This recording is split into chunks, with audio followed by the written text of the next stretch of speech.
And now, from Candlestick Point in San Francisco, California, it's the Stick 49er Podcast Show with your hosts, Lucas McLaughlin and Lucas Ortiz. This is a Lucas and Lucas production. This podcast is brought to you in part by Super Tenna. Get yours today. This is an unofficial 49ers podcast and is in no way directly affiliated with the San Francisco 49ers team nor the National Football League. Oh, Niner fans. What we thought was a winnable game at home turned into a dysfunctional nightmare that only seems to get worse. Most things went wrong. Miami Dolphins destroyed the 49ers. Final score 43-17. And, you know, the fact is, the only two teams the Niners have beat this year are the worst teams in the NFL. The New York Giants and the New York Jets are still winless. So, Lucas, are you there? Yep. Oh, man. Buddy, I'm here. It's a tough pill to swallow, but, you know. Yeah, try to hold back the tears here. So I'm not holding back the tears anymore. Trying to escape the heart. The tears. Not quite that bad. It's not like the end of the season or it wasn't as bad as when we lost Garoppolo for the end of the year, although I think I did shed a couple tears when Bosa went down for the year. Yeah. I gotta admit, I was a little bit bummed about that, but it was just what a bad performance. Just a shit show train wreck, right? Yeah, I mean, it's tough when you're expected to be a good team and you have a performance as poor and just horrid as that was, as opposed to when you know you're a bad team and you play a bad, crappy game like that. It's just so much harder to swallow that. I don't know, man. What do you think? For sure. What was your feeling after the end of that game? You know, when you think about it, at the beginning of the game, we were thinking, oh, yeah, we've got Jimmy G back. We've got some guys healthy. They put some guy at corner. Hopefully he plays well. I'm thinking, you know, I was kind of excited, and it just floundered quick. I mean, Jimmy G, every single pass he threw looked like it was up for hunting season. So I don't know if this is partly the ankle trouble or if there's something else going on, but he was definitely not right, and we know he's better than that. Yeah, you know, and I felt really good going into this game. We had Mostert returning from his 2-week injury. Jimmy G was coming back. I mean, they made it seem like Jimmy could have probably gone the week before, but they just kind of wanted to hold him back for an extra week, make sure that ankle was fully healed before putting him out there and making sure that he was mobile enough to protect himself. But he was just completely off. Like, his balls were fluttering all over the place. I mean, it looked like somebody took a shotgun and shot his ball midair and just fluttered like a duck, falling to the ground, or even worse, falling right into the hands of a defender. Yeah, I mean, he was just incapable of moving around in the pocket. Definitely. We didn't have guys protecting him. It was just other than a couple big plays on the ground, it was just a really bad performance by the offense. I mean, the worst game of Jimmy Garoppolo's career for sure. You know, those interceptions were freaking horrible. I'm not sure. I mean, maybe he shouldn't have been in the game to begin with, which brings me to my first point. Was this a coaching failure? Because I've got a couple of things that might be in that realm. I mean, I don't know how he was playing during the week or how he looked at practice, but if it looked anything like he did on Sunday, then there should have been a coach that said, you know what, we got to go with CJ or we got to go with Mullins. You know? Yeah, you know, I love playing the Monday morning quarterback and second guessing head coaches. I just did that, didn't I? Well, I would have done this and I would have done that, and I wouldn't have, I would have started this person. It's a fair question, and I think it's one that Kyle is going to have to address. Like, how healthy was Jimmy? Was he the best option to start? And if he wasn't, should they have gone back to Nick Mullins, who, he's only really had 3 quarters of bad football since he became an NFL quarterback. So why is it all of a sudden he goes from the primary backup to the third stringer who didn't even wasn't activated for this game. Why did Beathard all of a sudden leap him into the backup role? And what changed? Why can't he just have one bad quarter or one bad half as it was, and keep his job as the backup? Because I don't know. I think he would have had a better go at it than CJ did after Garoppolo was pulled. What do you think? Yeah, he definitely has a little bit more talent at the position. We know that he's won some games. We know that CJ's won just the one game right before Jimmy G showed up. And, when it comes down to it, I know that, like you said, CJ, everyone likes CJ, which is, he's a great guy, and he's worked on, his physical presence, and he's not a bad quarterback. He's got a strong arm, but he's just, obviously Jimmy G is the most talented quarterback on the team. And you've got, we were high. I mean, you got to admit, we were definitely high on CJ after he came in and, looked really solid in the offense and was able to get some scoring drives in. But you like me had that feeling when he came in in the third quarter. I thought to myself, this is over. There's no way he's going to mount a comeback that they needed. Not that Mullins would have, but it might have been a little bit more doable if they had put in Mullins on the third quarter. I actually wanted them to give Jimmy G one more chance and have him play out the third quarter. He might have shown some signs of life, but that also can be a confidence remover when your coach demotes you in the middle of the game. We know that we saw that back at Candlestick Park with Steve Young years and years ago. Let's hope that the result is like it was back then, because Steve Young transformed that team after that happened, and they went to the Super Bowl. Yeah, and the coaching staff kind of did a little spin doctoring. I don't know if you caught it, but in game before Jimmy was actually pulled, I think they sent a message to the announcers that they were pulling him in order to protect him, or felt like he couldn't be protected because of the ankle and the way that the offensive line was playing. So he definitely looked like he couldn't push off the ankle. I mean, or something was going on. He doesn't move around as much as he should. But then when he's got an issue, and you've got that offensive line is just horrendous, which I'm sure we'll get into here.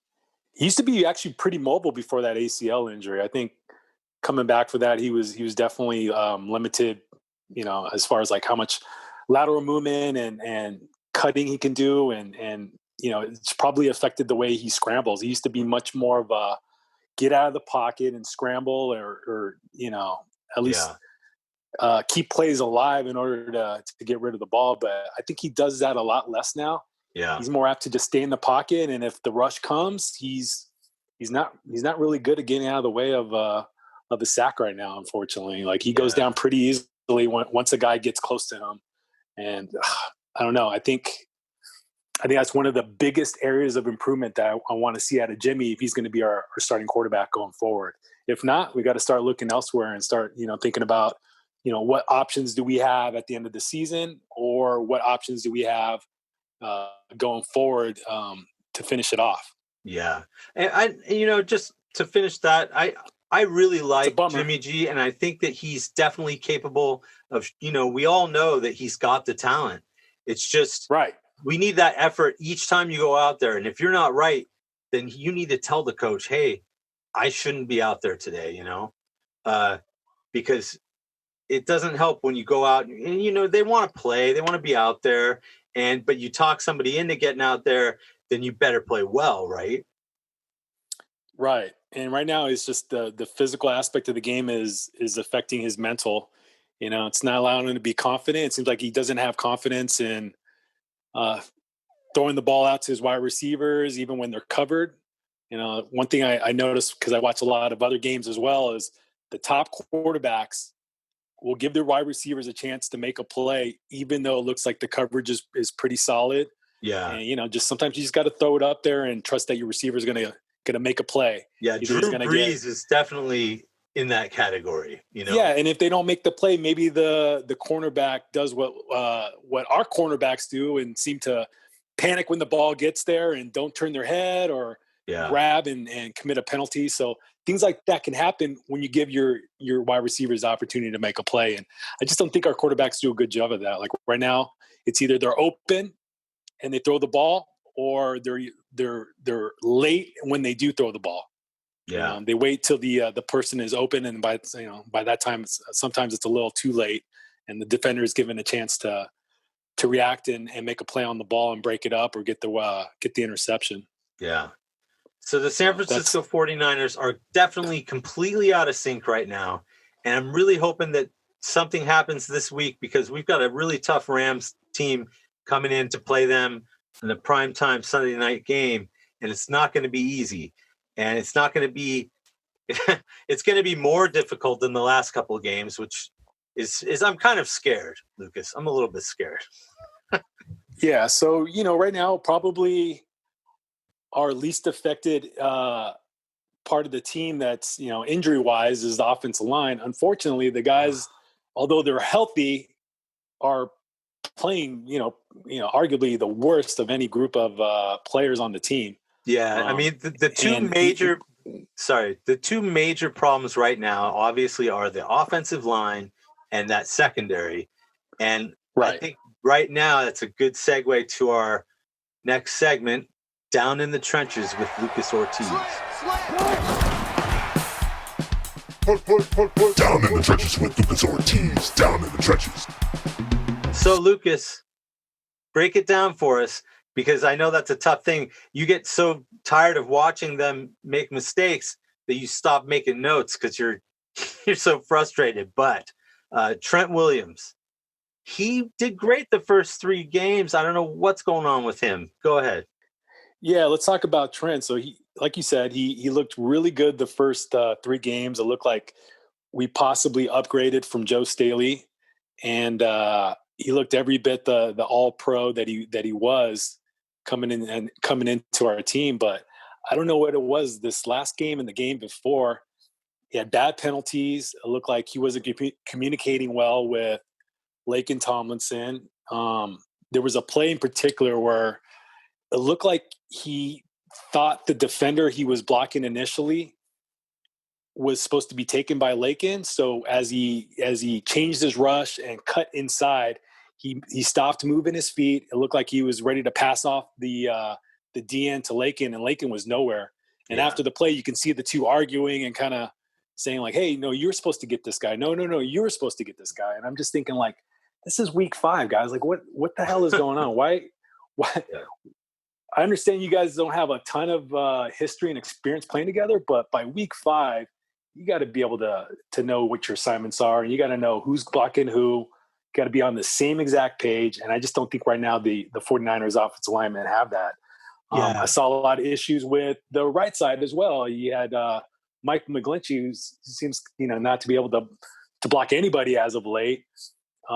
He's given up the most pressures, I think, of any right tackle or any tackle in the NFL so far that started every game. And he's just looked terrible out there. I really don't know why he's regressed, what his issues with. He doesn't look like he's hurt. They're not saying that he's hurt. There's no apparent injuries. So it's just technique right now. And he's getting beat off the ball. He's given up way too much pressure on the quarterback's front side, and it's really affecting the team's ability to throw deep or throw any kind of intermediate type passes. He's still blocking out. He's still a good run blocker, and when we run plays out in the boundary, like our stretch run plays or reverses, he's really good at blocking out in the open. But he's just, for whatever reason, can't pass protect this year. And then the guys in the middle, I would say between Brunskill, Garland, and Tomlinson, Garland is playing the best out of the 3. And Brunskill, I don't know. I'm ready to give up on him and say, jeez, let's see what Colton McKivitz can do. Colton's, of course, the rookie 5th round draft pick. I think this might be the week that we see him start at right guard. I think you may be right about that. I mean, they've got to try something. Right? They've got to do something. Yeah, even if he's young, like you just touched on, communication is so key. And these guys have to communicate. And if you miss your assignment, then you better know where you should go, to help somebody else. Or it's just there's complete miscommunications going on.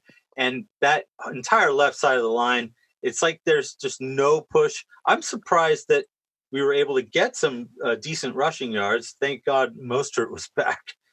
But, geez. Yeah, I mean, that was a nice play and all, but, it's one of those plays where it gets in a lot of yards, but I didn't see any other like consistent run blocking during the game. It was kind of more of there was a little bit of a hole, and he was able to get through it, and it was nice to gain like 37 yards and all. But I want to see 5 yards, 10 yards, 5 yards, 10 yards. Just lots of jabs, lots of body shots, and just put teams away the same way we did last year, which is running the ball probably 60% of the 60% of the time, as opposed to what we're doing now, where it seems like we're getting behind and we're having to throw the ball and put the quarterback in a bad position where the defense can just, pin their ears back and just rush the football. And right now it's not working. It's not a formula that's going well for the 49ers. And we need to fix it against the Rams. We cannot have the same game plan that we've had the last couple of weeks against the Rams, or we're going to get destroyed. I mean, they're just going to light us up. Aaron Donald's going to have 3 or 4 sacks, possibly injure another quarterback. So we need to fix it on the offensive line first and foremost. I'm looking for Trent Williams to get back to his all-pro ways. I'm looking for McGlinchey to look like the McGlinchey of last year, Lakin to look like the Lakin of last year, and hopefully we'll right the ship. Yeah, I mean, we're going to have to run the ball against the Rams. So let's hope that these guys have a great week of practice and that they start communicating and start getting some push. The Rams are tough, and Miami is not considered tough, but they have played really well as of late. They did play really well the previous week as well.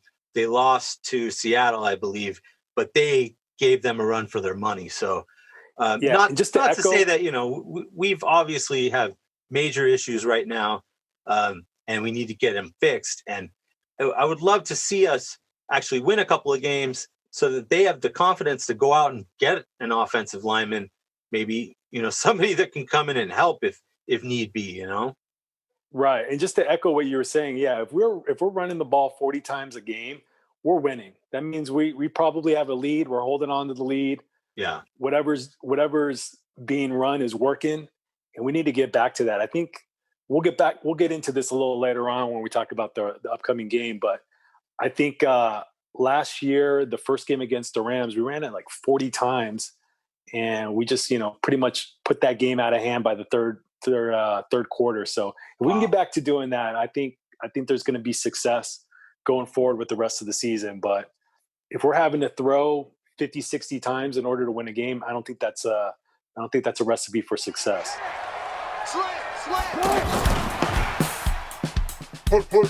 Down in the trenches with Lucas Ortiz. Down in the trenches. So the next thing that we need to get into is the secondary. The cornerbacks have struggled, and there's a lot of injuries. We've got Sherman still out on IR, and he's had some setbacks. We thought he was going to be coming back, and that's apparently going to take a couple more weeks, possibly. Mosley, I was hoping he was going to come back this week, but something I just read said that he may not.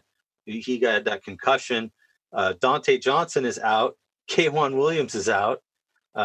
We had Jamar Taylor in for Williams, and we had Brian Allen, who was called up from the practice squad, start opposite. Brian who? Brian Allen, who hasn't played since 2018. He got the start opposite Verrett, and that was a huge mistake. Uh-oh, you know what that sound means, Lucas? Welcome to another edition of Pat's Picks. And now, from the bar in the big sky, yours truly here, Pat Summerall. I'm here to give you predictions every week here on the Lucas and Lucas, The Stick podcast. I'm feeling down, Lloyd. I got no picks right last week. This week, only one. Well, Larry, you know what this calls for. The quadruple cognac. On the rocks, please. That's right, C3. Whatever your name is. Okay, I'm just going to close my eyes here and take a sip.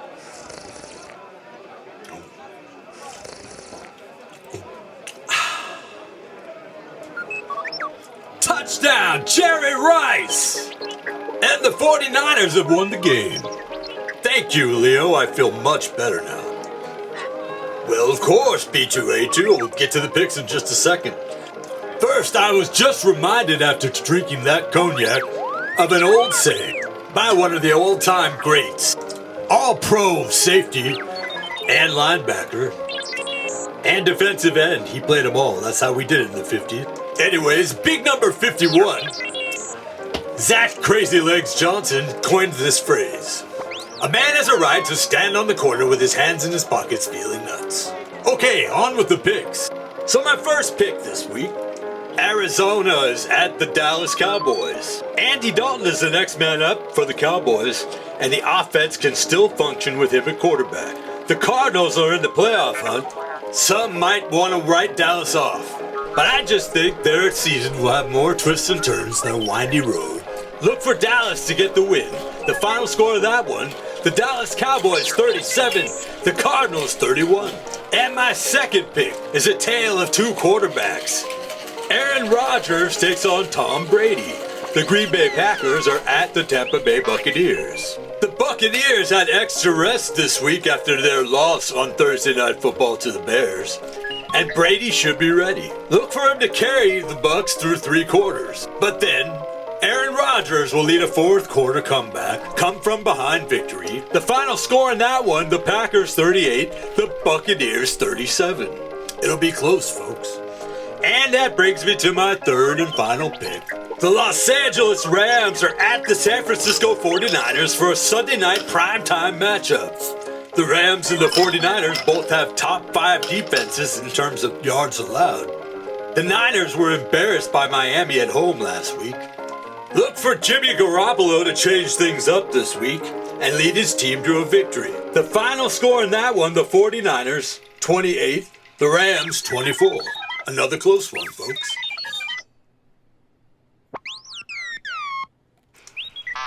Exactly, PB3. But what you don't realize is I'm the only one that understands you. Okay, back to you, Lucas and Lucas. Go Niners. You are so frustrating. That cognac. I think I need to take a nap. Pat Summerall signing off. The previous week with his predictions, I think maybe he had maybe one too many, a little more inebriated. Apparently than, he was mixing the normal with Ambien, and that's not good. No, that's never a good combination. All right, let's get back into it.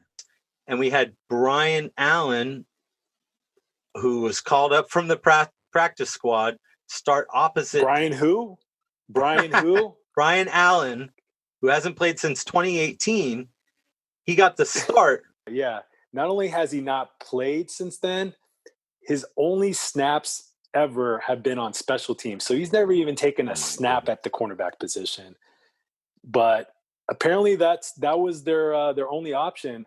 I don't know if you know, but somebody found out that I think it was Dante Whitner was speaking on the post-game show. He was calling Ahkello Witherspoon soft because he told the coaches he didn't even want to start. He said he was available only in an emergency role. Apparently his hamstring wasn't strong enough to start, but it was okay enough to come in once Brian Allen was getting torched, and it looked evident like the Dolphins were just going to go to his side every single time, and just abuse that matchup. So Witherspoon came in and he didn't look any better. I mean, he that's was the same true. old Witherspoon we saw at the end of last year. At least he has the experience, though. It may have not have turned out quite as bad as it did. They went after Allen often. He told the coaches he didn't want to start. He said he was available in an emergency situation only. So, what are you supposed to do as a coach? I mean, I understand the situation that they've been put in, and that you have a guy that doesn't want to start. Walking papers. When I played, I mean, I don't care what kind of injury it was. I wanted to play no matter what. I'd rather play at 50% than not play at all. Especially a guy like him who ended up playing the entire second half. So we know that he could have played. He could have started. Exactly. We need people that want to be there and want to put the effort in. And, if you're only 75, 80%, get a feel for it. If it works, get out there and play. And if he's not going to play, I mean, right now we obviously need him because we have so many injuries, but I don't know. At some point, you might have to send him walking. Yeah, let's just hope that Mosley comes back. His concussions lingered a little bit longer than we expected. Typically, the concussion injuries last a week or so, and it looks like maybe this one was just a little more severe than we previously thought. But hopefully, he can get cleared, and we can get him back on that side. Jason Verrett, on the other hand, has played pretty decently since he started, and I think him and Mosley as the cornerbacks for the time being is probably going to be very beneficial for the team until Richard Sherman comes back, and then we'll have to see, who they want to go with, either Verrett or Mosley, depending on who's playing better. Yeah, I like Verrett so far. He's smart. He played a pretty good game considering how badly we got beat. And when it comes down to it, he's there. He's putting in the effort.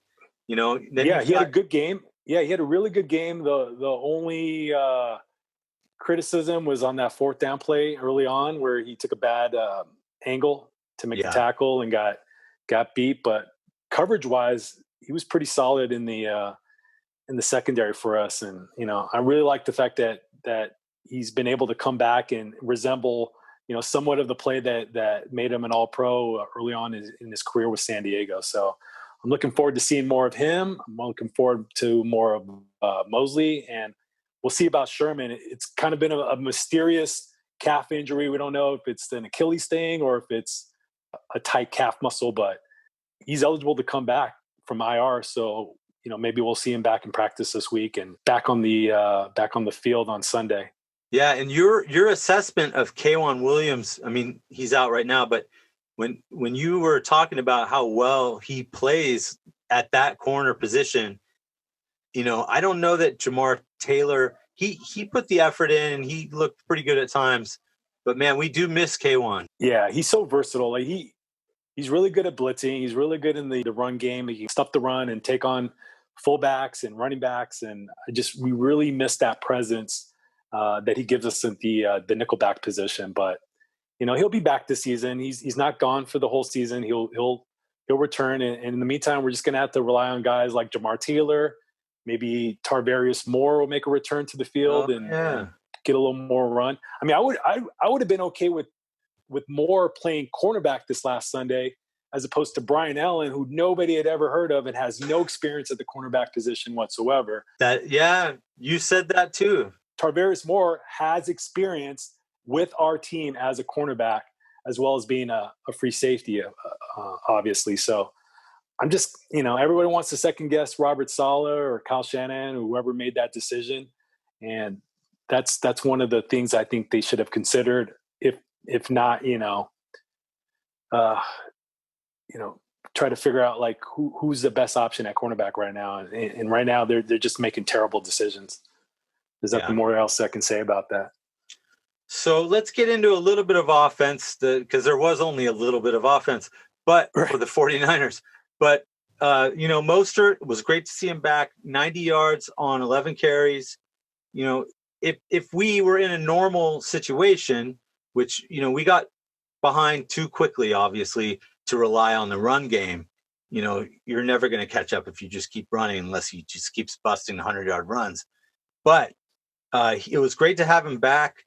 And I think that's a huge plus that, we can start rotating guys in and out and get Mostert going against the Rams.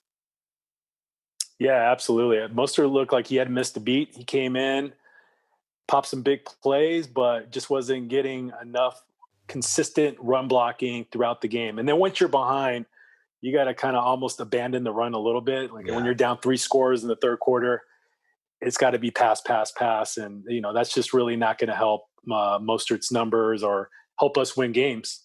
Yeah. To be truthful. And you know what? Congratulations to to CJ, who threw a touchdown pass, and I got a special text message that made me cry from Lucas. Yeah, I remember. Told me about a stat I did not know about, that there was the first pass thrown to a wide receiver for a touchdown this season. It's it's 5, pretty unbelievable. For Christ's sake. Week 5 until we were able to throw a touchdown pass to a wide receiver. So, it's great to have a tight end like Kittle and, players like Kyle Juszczyk and Raheem Mostert. I think we did have, I guess you can call the Brandon Ayuk half a touchdown to wide receiver, because it was a thrown pass. Yeah. Except for the fact that it was thrown behind the line of scrimmage, which technically makes it a run. The lateral. But, officially this was the first touchdown reception by a wide receiver all year. And we need some more of that. We're going to need a lot more of that if we're going to pull this season together. I thought you were wrong, because I was like, no, Ayuk. Oh, wait. Yeah, running exactly. It was a running play. Man. But what are you going to do? Yeah. Considering that the Niners went all the way to the Super Bowl last year, this is extremely disappointing to Niner fans, obviously. What we need is to see them regroup against a good team, and we need Garoppolo to lead the way and have a really good game. And I'm just kind of trying to use the force and hope that happens this week. Yeah, so the optimistic side of me really wants to see him back, and the offensive line woes to kind of have been corrected. And I just, come on, man, it's week 6. Like, we gotta figure this thing out on the offensive line. If you give Garoppolo time and he feels comfortable in the pocket, he's gonna make plays. He's gonna have much more confidence. He's gonna see the field. He's gonna see the field much better. And, we're going to look more like that well-oiled machine like we were at the end of last year. Yeah. It's just it all starts there. It starts in the trenches. That's why I'm so keyed on like how the guys are blocking and how much time and room they're giving the quarterbacks on pass plays. Yeah. And so far this year, we just really haven't had that consistency on the offensive line. So we'll see what happens on Sunday. It's a primetime game. Got Aaron Donald coming in with the much hated Rams. I know you grew up watching the Niners beat the Rams over and over and over again back in the 80s and 90s. But these aren't those Rams. They're a really good team, especially this year. And people forget. I mean, they were just in the Super Bowl 2 years ago with a lot of the same players that they have now. So it's going to be a doozy on Sunday night. We'll see how it goes. One other surprising thing offensively for the Niners, wide receiver Kevin White was active against Miami, and he was playing for the inactive Pettis, which, why is he even taking up a roster spot at this point? I mean, exactly. I'm not sure what they're doing with Pettis. I'm not sure if they actually think if he goes somewhere else, he does kind of have some talent and he's going to unleash it somewhere else. But I'm not sure why we're holding on to him. And frankly, I was nice to see Kevin White. I'm hoping that maybe he gets a shot at, they throw the ball to him a little bit and get him back out there. And I guess he had the one blunder on the punt return. Pettis has no trade value whatsoever. So I really don't know what the reasoning is in keeping him and cutting a guy like Mohamed Sanu, who at least gives you experience and leadership. And, he even looked a little better in the couple games that he got out there and had a couple catches. Yeah. I think it's 2 more catches than Dante Pettis has had this year. So I really don't know what the thinking was. It's kind of a conundrum wrapped in an enigma, and it just really doesn't make any sense why Pettis is still on this roster.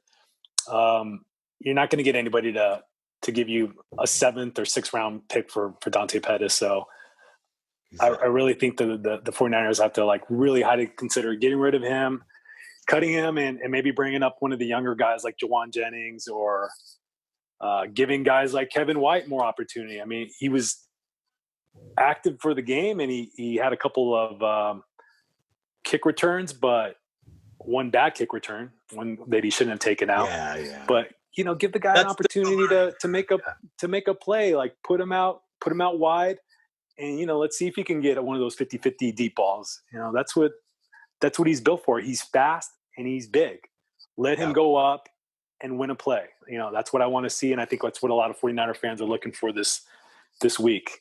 So that brings us to our next segment, which is going to be a tough one here to find one of these. The Ortiz Overachievers.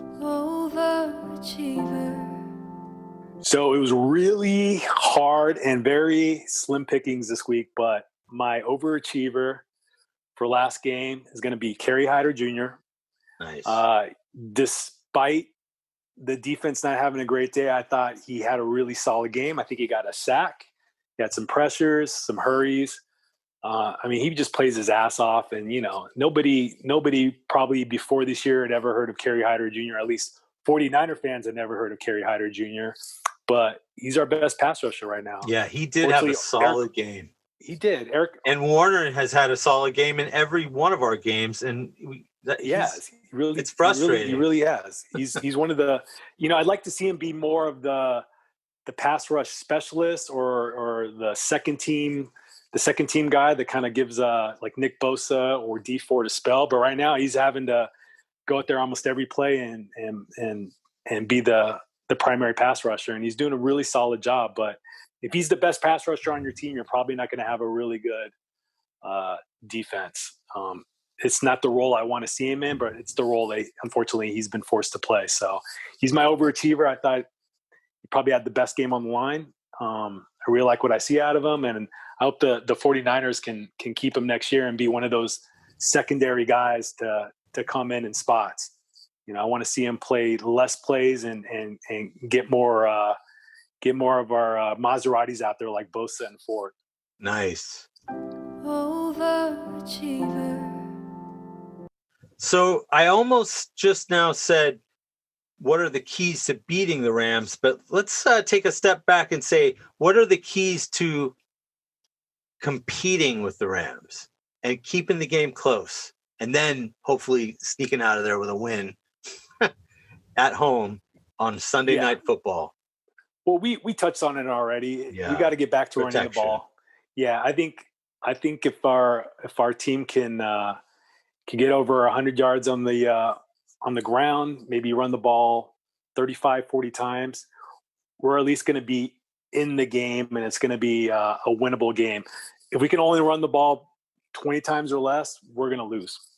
I don't have faith right now in our passing game. I don't think we're doing enough through the air right now to rely on our quarterbacks to win the game. So I really think it's gonna fall on the offensive line and opening up holes for our running back. Mostert's got to have a big game. Maybe throwing Jerick McKinnon and Jeff Wilson on some plays and see what they can do. But I think the keys to the game right now are going to be how well the offensive line plays and who's going to be healthy at the cornerback position. If Mosley and Verrett are healthy, I think we have a much better chance of winning. God, I hope that Sherman comes back soon, because that helps everything. Because he's like a coach on the field, When he's out there, guys are learning. So let's go with some final scores here, Lucas. What do you think? I know this is a tough one to call right now with the the way things are going, but so I'm going to go out on a limb, and I'm going to say our defense actually has a really good game. They did play the Rams very well last year. Granted, we have a lot of guys hurt, but I still think we're going to hold the Rams to about 24 points, which is relatively low for how well they've been playing this year. Yeah, and I think we're going to eke out a victory, 27-24, 49ers. Our backs are against the wall. We really, really, really need to win this game if we're going to have any chance of making the playoffs this year. Yeah. So I'm going to say we're gonna grind and get that win against the Rams on Sunday night. Nice. So how do you think the matchup is going to go? Who's going to win? I'm going to kind of take a detour here and say this game ends up being extremely defensive. And I'm going to say 21-14 Niners. Yeah, so similar score, but a little less points on the over-under. Yeah, I like it. And I'm Tell me hoping why.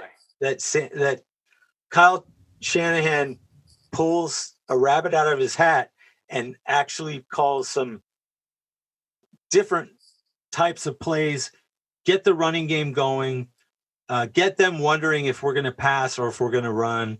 Get Ayuk and Debo doing their thing. And I think if we can actually get some time of possession and get some long drives, then we can win this game. Yeah, we need to get it to our wide receivers. I think Ayuk and Debo were very underutilized last week, and we gotta find a way. Kyle's got to find a way to get the ball into their hands, whether it be screens, end arounds, deep balls. Ayuk uses freak jumping ability and long arms to make plays over cornerbacks. I mean, we just gotta open up the playbook. No more fucking around. Let's go, Kyle. Step it up. You haven't coached well this year. The team hasn't played well this year. This week we need to turn it around. Yeah, let's hope they compete. Because if they compete, even if we lose and it's close, then it'll make for a better podcast next week than if they get destroyed again. Yeah, bad losses. What did I text you earlier? Bad losses make for good podcasts. Exactly. All right, my friend. All right, Lucas. Have a good rest of the week and go Niners. Go Niners. Cool.